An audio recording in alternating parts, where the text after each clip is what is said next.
Mais écoute, l'âme de toute chair est dans son sang. L'âme qui a péché est celle qui mourra.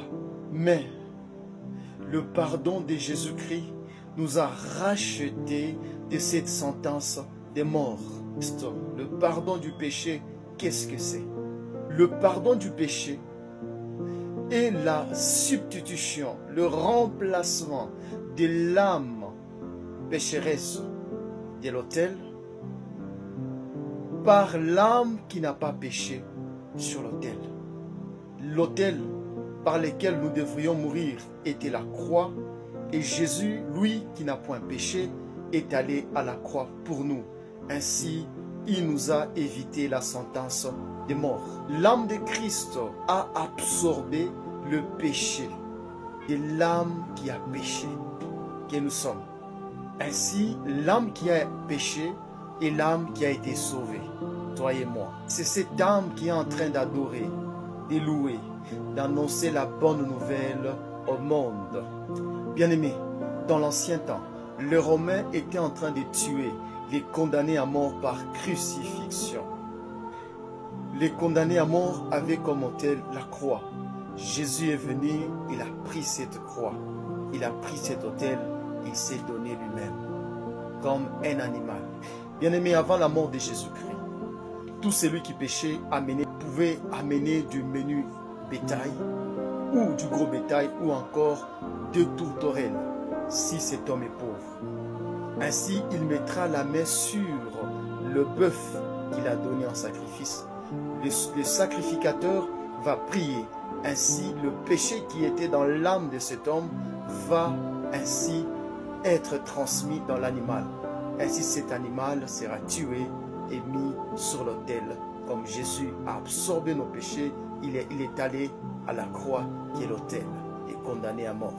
Bien-aimé, l'âme de l'animal que l'on prenait à la place de l'âme qui a péché était en train de laisser de graves indices qui montraient que le coupable véritable était en vie. La Bible dit ceci: car il est impossible que le sang des taureaux et des boucs ôte le péché. Ainsi Dieu n'en voulait plus des âmes des animaux. Il voulait celle de l'homme qui a péché. Car la colère de Dieu ne suffisait pas sur l'âme de l'animal. La colère de Dieu était plus grande. Et quand ça consumait l'âme de l'animal, la colère de Dieu n'était pas satisfaite contre l'âme pécheresse. Tu n'as voulu ni sacrifice ni offrande, mais tu m'as formé un corps. Dieu lui-même a décidé de prendre le corps et devenir homme comme toi et moi avec une âme. Et il est allé à la croix après avoir absorbé tous les péchés de l'homme qui a cru en lui. Il a absorbé le péché de l'humanité.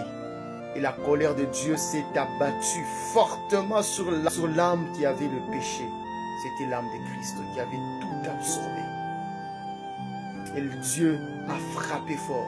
Toute sa colère a fini sur Jésus-Christ. Et aujourd'hui, Dieu n'est plus en colère envers toi, enfant de Dieu. Il n'a plus de colère envers toi. Il a fini toute sa colère sur Jésus.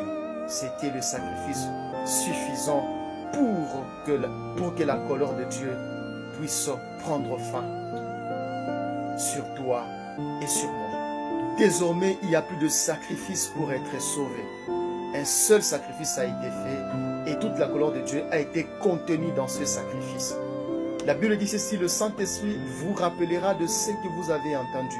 Le Saint-Esprit te rappelle aujourd'hui que tu es pardonné pour toi, enfant de Dieu. Tu as été pardonné. Mais l'ennemi a pour rôle, Paul, d'insister que tu n'es pas pardonné. Et si tu donnes du crédit à ce que l'ennemi te dit, ainsi tu auras de problèmes. Tu auras de problèmes. Et les problèmes vont se succéder. Ils vont arriver vers toi comme étant coupable des actes posés. Si tu crois que tu es pardonné, ce problème ne te suivra pas. Même s'il te suivrait, il y aura une solution la meilleure. Toi d'écouter plus la parole. Et en écoutant la parole, le Saint-Esprit est en train de te parler. Que Dieu vous bénisse. Amen.